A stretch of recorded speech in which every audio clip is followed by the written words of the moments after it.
कंचन अनुज के घर दुल्हन बनकर आई तो उसके ठीक 2 दिन बाद उसके मुँह दिखाई के दिन सासू माँ ने कंचन से कहा, लो बहू, आज तुम्हारे मुँह दिखाई की रस्म है। आस पड़ोस वाले तुम्हें देखने आएंगे तो यह साड़ी और सभी गहने अच्छे से पहनकर तैयार हो जाओ।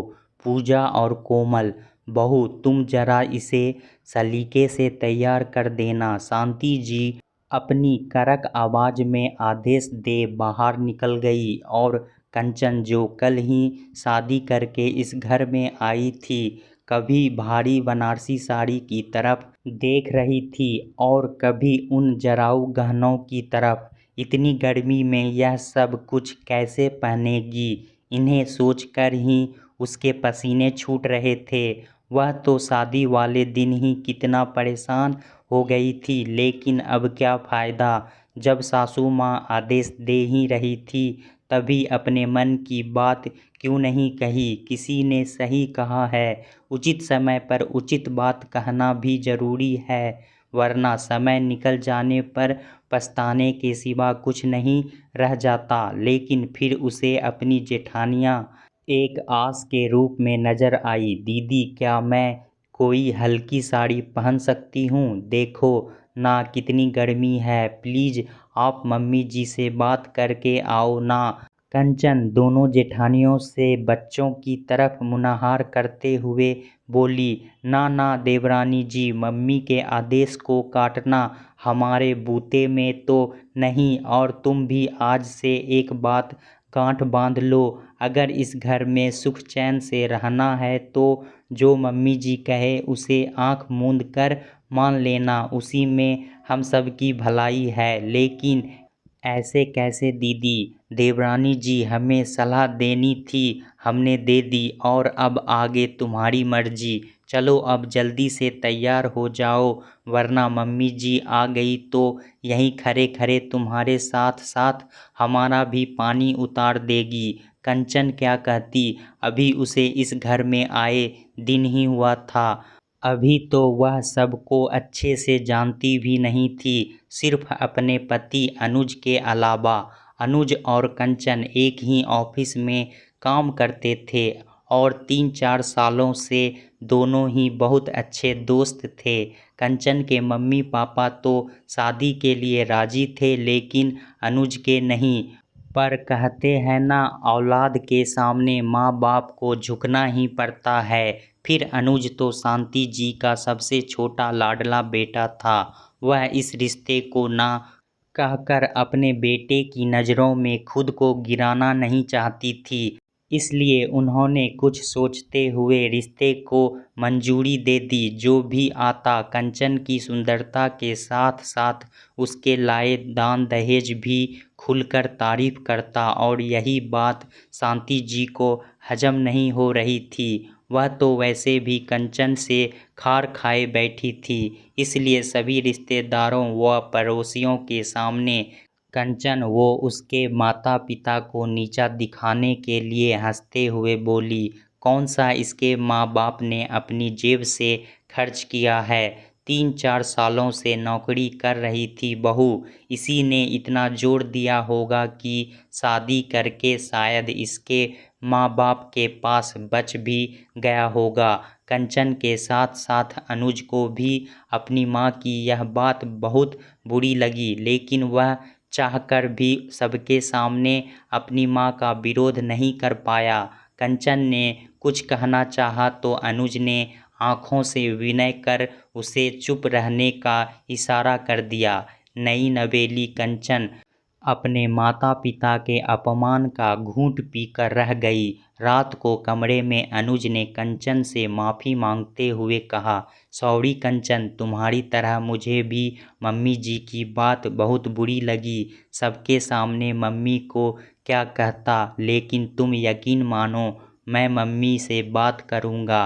अनुज से आश्वासन पाकर कंचन के दिल को थोड़ी राहत मिली। हाँ, उस दिन के बाद अनुज के सामने तो उसकी सास कुछ ना कहती, लेकिन आगे पीछे से ताने मारने में कसर नहीं छोड़ती। बस एक बात की कंचन को तसल्ली थी कि उस दिन के बाद उसकी सासू माँ ने उसके मम्मी पापा के लिए फिर कभी कुछ नहीं कहा। शादी के बाद पहला त्यौहार करवा चौथ आया। कंचन की मम्मी पापा ने अपनी सामर्थ्य अनुसार सबके कपड़े, शगुन के लिफाफे और फल मिठाइयाँ भेज दी थी।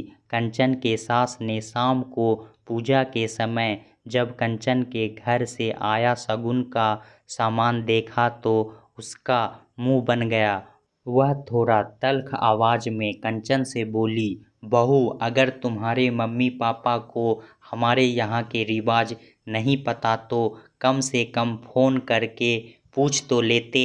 करवा चौथ की पूजा में सिंघाड़ा फल बहुत ज़रूरी होता है और वही नहीं है। दूसरा, तुम्हारा पहला करवा चौथ है तो कम से कम 7 या 11 खांड के करवे होने चाहिए थे। कपड़े भी देखो, पहले करवे का सामान आस पड़ोस में दिखाया जाता है। अब इन्हें दिखाकर क्या आस पड़ोस में मैं अपनी नाक कटवाऊं? मैं तो अनुज से पहले ही कहा था, दूसरी जात बिरादरी में शादी करेगा तो यही सब होगा। अपनी सास की बात सुनकर कंचन चुपचाप उठी और अपनी कार की चाबी लेकर बाहर निकल गई। अब पूजा के समय कहाँ जा रही हो तुम? लेकिन कंचन ने कुछ भी जवाब नहीं दिया। उसका ऐसा व्यवहार देखकर कंचन की सास का खून खौल गया। अनुज, जो अपने कमरे में बैठा था, अपनी बात माँ की तेज आवाज़ सुनकर बाहर आया। क्या हुआ मम्मी, आप इतना गुस्सा क्यों हो? और कंचन कहाँ गई? मुझे क्या पूछ रहा है? उसी से पूछना। अनुज ने अपनी भाभियों की तरफ देखा, लेकिन अपनी सास के सामने कुछ बोलने की हिम्मत नहीं हुई थी उनकी। अनुज ने कंचन को फ़ोन मिलाया, लेकिन कंचन ने फ़ोन नहीं उठाया। अनुज परेशान सा हो गया। कहाँ गई होगी कंचन? क्या कहा होगा मम्मी ने उसे? अभी वह सोच विचार में मगन ही था कि तभी कंचन अपने हाथ में कुछ सामान लेकर अंदर दाखिल हुई और उस सामान को अपनी सास के सामने रखते हुए बोली, लीजिए मम्मी, आपके सिंघाड़े और खांड के करवे। पूरे 5 किलो सिंघाड़े हैं और 11 करवे हैं। हाँ, कपड़े में नहीं लाई क्योंकि मुझे पता है मेरे मम्मी पापा कभी हल्के कपड़े दे ही नहीं सकते। अच्छा, अब अपनी मम्मी पापा की कमियों को तुम पूरा करोगी? वैसे तुम्हें बता दूं, अब तुम इस घर की बहू हो तो यह पहले बायने का फर्ज तुम्हारे मम्मी पापा का बनता था। अब चाहे तुम कितनी भी ढका-डबी करो। कंचन की सास मुंह बनाते हुए बोली, मम्मी जी, मेरे मम्मी पापा ने अपना हर फर्ज अच्छे से निभाया है। जितना उनका सामर्थ्य था उतना उन्होंने दिया, लेकिन आपकी इच्छाएं उनसे कुछ ज़्यादा ही है तो आपकी हर इच्छा को पूरा करने की जिम्मेदारी मेरे मम्मी पापा की नहीं। जब तक मैं उस घर में रही मेरे सारे शौक़ और ज़रूरतें मेरे मम्मी पापा ने पूरी की और जैसा कि आपने कहा अब मैं इस घर की बहू हूँ तो अब मेरी ज़रूरतें पूरी करने की जिम्मेदारी आपकी है। वैसे भी मेरी सैलरी इस घर में आती है तो खर्चे तो मेरे यहीं से पूरे होने चाहिए। वैसे मम्मी जी, आप भूल रही हो, आपने मेरी शादी के अगले दिन ही सब रिश्तेदारों के सामने कहा था कि मैंने 3-4 सालों में जो कमाया उसमें मेरे मम्मी पापा ने मेरी शादी की। तो इस नज़र से देखा जाए तो मेरी शादी को 6 महीने होने को आए तो इतना तो मैं यहाँ कमा कर दे ही दिया, जिससे मेरे आने वाले त्यौहार और उस पर होने वाले खर्चे आप पूरा करो, क्योंकि अब मैं कमाकर अपने मायके में नहीं ससुराल में दे रही हूँ। कंचन की बात सुन उसकी सास गुस्से से अनुज की तरफ देखते हुए बोली, देख रहा है तू कैसे कैंची की तरह इसकी जवान चल रही है। बड़ा इसके नाम के कसीदे पढ़ता था कि बहुत ही अच्छी सभ्य संस्कारी लड़की है। यह है इसके संस्कार, बड़ों से बात करने का, सलीका नहीं इसे, कुछ कमी होगी तो कहीं ही जाएगी ना। मम्मी छोटे बड़ों का ही अनुकरण करते हैं। मम्मी माफ़ करना, वैसे कंचन जब से इस घर में आई है आपने इससे कभी प्यार से बात नहीं की, कभी अपनापन नहीं दिया, हमेशा इसमें कमियां निकालती आई। यहाँ तक कि आपने इतने लोगों के बीच इसके मम्मी पापा के बारे में कितनी गिरी हुई बात कहे, और आज फिर से सही तो कह रही है कंचन। शादी के बाद इसकी सारी ज़रूरतें शौक़ हमारी जिम्मेदारी है। क्यों?